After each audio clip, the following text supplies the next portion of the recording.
Hello विद्यार्थियों, मैं doctor Sumer Singh Bairwa, सहायक आचार्य संस्कृत, राजकीय महाविद्यालय राजगढ़ अलवर। मैं आज जो बीए पाठ प्रथम वर्ष के विद्यार्थी है उनके लिए जो उनका प्रथम प्रश्न पत्र के अंतर्गत जो स्वप्न वासव दत्तम नामक जो नाटक है, उस नाटक का संक्षिप्त परिचय और उसकी कथा वस्तु का वर्णन मैंने आपको कर दिया है। और कथा वस्तु के वर्णन के बाद अब मैं आपको इस पुस्तक के जो महत्वपूर्ण व्याख्या हैं उन व्याख्याओं का वर्णन आपके सामने प्रस्तुत करने जा रहा हूं। उस नाटक का वर्णन आपके सामने प्रस्तुत कर रहा हूं। तो देखिए, उस नाटक का प्रारंभ करने से पहले हमको उस नाटक को अच्छी तरह से समझने के लिए ये हमको अत्यंत आवश्यक है कि उस नाटक में किन किन पात्रों ने अपनी भूमिका निभाई है। तो उन पात्रों का जो परिचय है, उस परिचय का वर्णन मैं आपके सामने करने जा रहा हूं। एक एक पात्र को आप ध्यान से समझेंगे तो निश्चित रूप से ये समझ में आएगा। देखिए, इसमें जो रंगमंच पर जब नाटक प्रारंभ होता है तो उस प्रारंभ होने से पहले उनके जो पात्रों का परिचय है वो मैं आपके सामने प्रस्तुत कर रहा हूं। सबसे पहले इसमें जो होता है सूत्रधार है।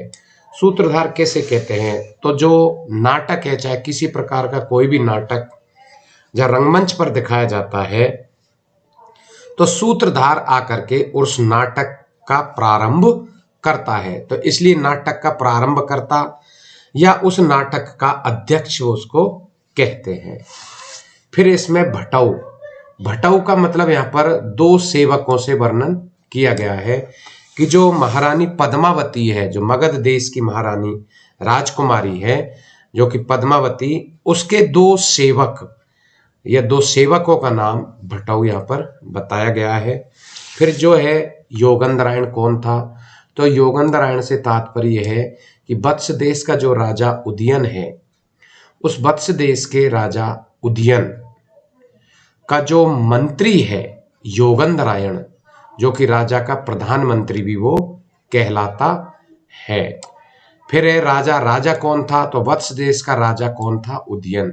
और नाटक का नायक कौन है? तो वो भी राजा उदयन ही कहलाएगा। फिर है विदूषक से तात्पर्य है कि जो उदयन है और उदयन का परम मित्र बसंतक, उदयन का दूसरा नाम विदूषक भी है। उदयन का जो मित्र है उसके मित्र का नाम विदूषक और उसका दूसरा नाम बसंतक भी माना गया है। फिर आता है कंचुकी से तात्पर्य क्या माना जाता है? तो महाराज दर्शक के अंतःपुर में रहने वाले सेवक का नाम कंचुकी कहलाता है। तो जो महाराज दर्शक के अंतःपुर में रहने वाला जो सेवक है कंचुकी, वो उसका मुख्य जो काम माना गया है कि वो जो राजकुमारी, रानी, महारानी जो होती है, उनको वह एक स्थान से दूसरे स्थान महल में पहुंचाने का वो कार्य करता है तथा उनकी सेवा में वो हमेशा हाजिर रहता है।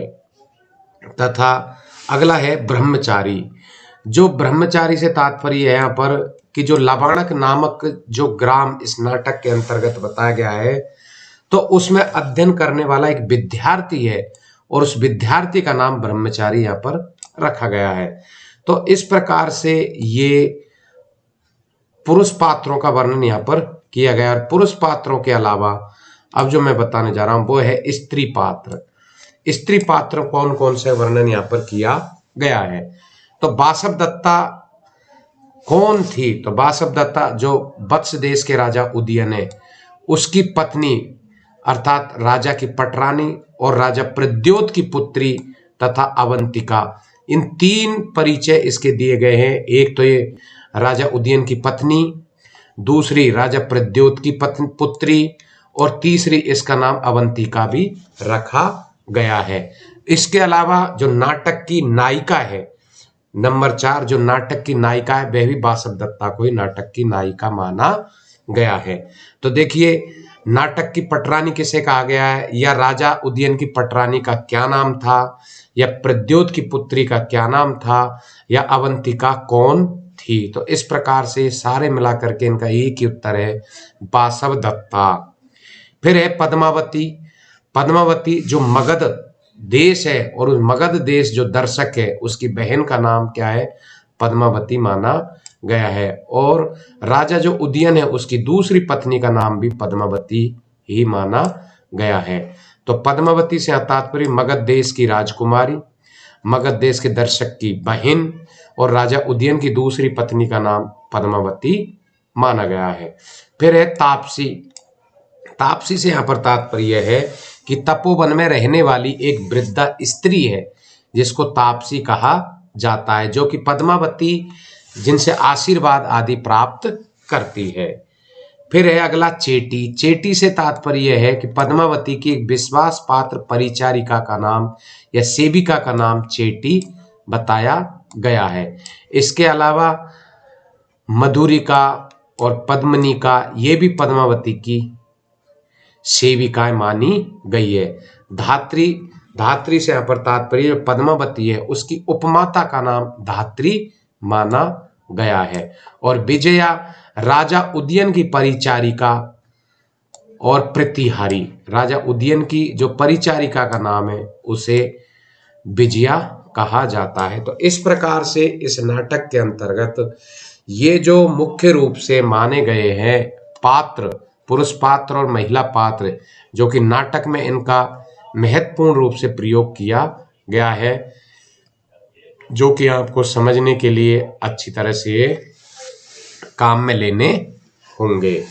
तो अब देखिए नाटक का जो रचयिता है वो कौन है, महाकवि भास के द्वारा इस नाटक की रचना की गई थी, जिसका परिचय कथा वस्तु मैंने आपको पूर्व में बता दिया है। तथा महाकवि भास के द्वारा 13 नाटकों की रचना की गई थी। उसमें जो स्वप्नवासवदत्तम नाटक है वे स्वप्नवासवदत्तम नाटक अत्यंत महत्वपूर्ण नाटक माना गया है। अब देखिए इस नाटक का प्रारंभ करने से पहले मैं आपके सामने जो प्रथम अंक है उसका वर्णन आज मैं आपको सामने करने जा रहा हूं।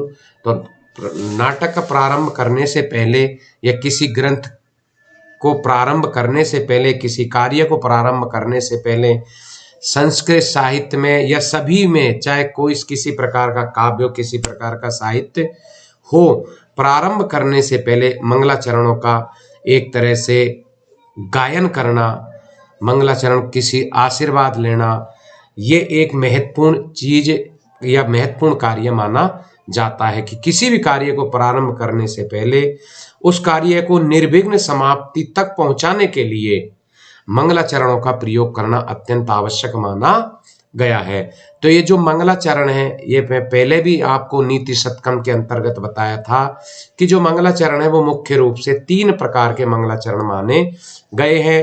कौन कौन से, पहला आशीर्वादित मंगलाचरण, दूसरा नमस्कारात्मक मंगलाचरण और नंबर तीसरा है वस्तु निर्देशात्मक मंगलाचरण। तो देखिए जिसमें नमस्कारात्मक मंगलाचरण से तात्पर्य कि जिसमें हम अपने इष्ट देव से या अपने इष्ट देव को नमस्कार करके और किसी कार्य का प्रारंभ करें तो वह नमस्कारात्मक मंगलाचरण के नाम से जाना जाएगा। किसी अपने इष्ट देव से आशीर्वाद प्राप्त करके और हमने ग्रंथ की अपने कार्य को प्रारंभ करें तो आशीर्वादात्मक मंगलाचरण होता है। और किसी कार्य को या जो किसी तीसरे प्रकार का जो वस्तु निर्देशात्मक मंगलाचरण माना गया है, किसी कार्य को प्रारंभ करने से पहले जिसकी वस्तु स्थिति वस्तु निर्देशात्मक अर्थात किसी राजा की या किसी ऋषि मुनि की यदि उसमें गाथा या गायन किया जाए तो उन्हीं को ही मंगलाचरण के रूप में याद करके और यदि उस ग्रंथ का प्रारंभ किया जाए तो उसे वस्तु निर्देशात्मक मंगलाचरण कहते हैं। जैसे रघुवंश जो नामक महाकाव्य है, उस रघुवंश के अंतर्गत दिलीप राजा की जो कथा है या दिलीप राजा का जो परिचय, वहाँ पर पूरी राजवंशी राजाओं का जो वर्णन किया गया है, तो वह उन्हीं से ही एक तरह से आशीर्वाद या उन्हीं का ही गुणगान व्याख्यान उसकी यशोगान का वर्णन करता है। तो उसी को ही अपन वर्ष हम एक तरह से वस्तु निर्देशात्मक मंगलाचरण के नाम से जानते हैं। तो देखिए आज जो इस श्लोक के अंतर्गत या इस नाटक में जो प्रारंभ करने जा रहा हूं उसमें जो सूत्रधार सबसे पहले रंगमंच पर आता है, नाद्यन्ते ततः प्रविशते सूत्रधारा, अर्थात नांदी पाठ के अनंतर सूत्रधार का प्रवेश होता है और सूत्रधार आकर के कहता है कि उदयनेव इंदु सवर्ण वासव दत्तावलौ, उदयनेव इंदु सवर्ण वासव दत्तावलौ बलस्य त्वाम पद्मावतीर पूर्णा बसंत क्रमो भुजो पाताम। इस के अंतर्गत जो सूत्रधार है वो सूत्रधार यहाँ पर कहना चाहता, अर्थात इसमें एक तरह से वस्तु निर्देशात्मक मंगलाचरण का यहाँ पर प्रयोग हुआ है। तो उसमें देखिए यहाँ पर ये क्या बताया है इसने कि उदयनेव इंदु सवर्ण वासव दत्तावलौ वलस्य ताम पद्मावती पूर्णा वसंत क्रमौ भुजौ पाताम। उदयनेव इंदु सवर्णा अर्थात उदीयमान नवीन चंद्रमा के समान वर्ण वाला अथवा कांति वाला, आसव दत्ता बलव जो दिया गया है, मध्य जिसको आसव दत्ता बलव अर्थात ऐसी अबला बलराम की कौन पत्नी रेवती, जो कि अपनी भुजाओं से ऐसी भुजाओं से अपनी प्रियतमा को मध्य अर्थात मध्य प्रदान या मद्यपान कराती हुई या मद का पान कराती हुई जो बलराम की भुजाएं हैं उन भुजाओं को पद्मावतीर पूर्णा अर्थात कमल के समान कोमल, बसंत क्रमो बसंत काल के सदृश कमनीय, बलस अर्थात बलराम की दोनों भुजाएं तुम दोनों तुम दर्शकों की या पाठकों की रक्षा करे। तो यहाँ पर एक तरह से आशीर्वाद यहाँ पर माना गया है और इसमें एक आशीर्वादात्मक मंगलाचरण का यहाँ पर प्रयोग हुआ है। तो इस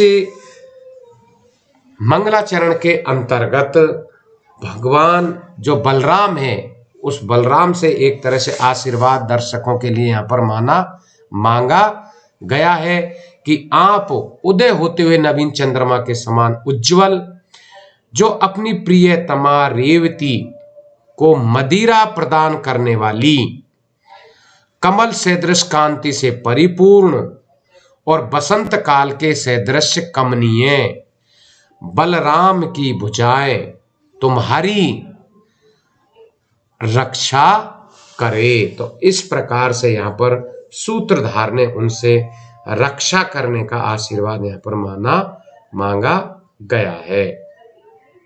उसके बाद अब देखिए जो नाटक प्रारंभ होता है उसमें क्या कहा गया है। देखो नेपथ्य जो रंगमंच है उस रंगमंच में पर्दे के पीछे से आवाज आती है नेपथ्य, उत्सरतः आर्या उत्सरतः अर्थात उत्सरतः का तात्पर्य हटो महाशय हटो। सूत्रधार आता है विज्ञाप्यतु भवतु विज्ञातम, अच्छा ठीक है आज्ञा दीजिए।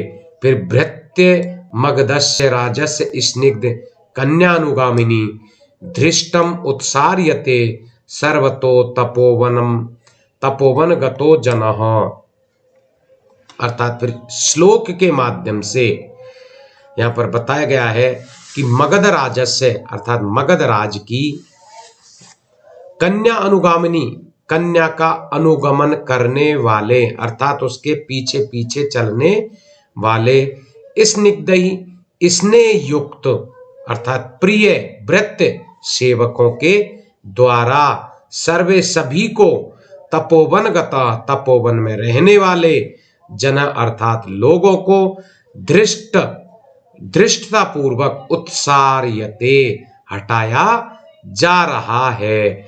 तो ये जो श्लोक है इस श्लोक के अंतर्गत बताया गया है कि जो भृत्य है अर्थात जो मगधराज की पुत्री है कौन पद्मावती, पद्मावती के कन्या अनुगामिनी और जो उसका अनुसरण करने वाले जो सेवक है, जो उसके पीछे पीछे चलते हैं, वे प्रेम पूर्वक तपोवन में जो रहने वाले लोग हैं, ऋषि मुनि और अन्य जो भी लोग हैं, उनको दृष्टता पूर्वक यहाँ से हटा रहे हैं। अर्थात हटो हटो, अर्थात उनको सब वो प्रेम पूर्वक से एक तरह से हटा रहे हैं। फिर प्रविशतः, प्रवेश, उत्सरता आर्य, प्रवेश करके है। दो सिपाही वहां पर आते हैं, हटो हटो, और वो कहते हैं तत्पश्चात क्या होता है कि ततः प्रविशत परिव्राज वेश को योगंधरायण अवंतिका वेश धारिणी वासवदत्ता। तत्प्रविशत, तत्पश्चात परिव्राजक वेशो अर्थात सन्यासी का वेश धारण किए हुए, योगंधरायण अवंतिका और अवंती देश की स्त्री या अवंती देश की महारानी वेश धारण किए हुए वासवदत्ता, और वासवदत्ता का वहां पर प्रवेश होता है। तो इस प्रकार से आज मैंने सिर्फ आपको इस नाटक की शुरुआत की है। तो शुरू में मैंने आज आपको मंगलाचरण का एक तरह से यहाँ पर प्रयोग किया है और एक श्लोक का आपके सामने यहाँ पर वर्णन किया है।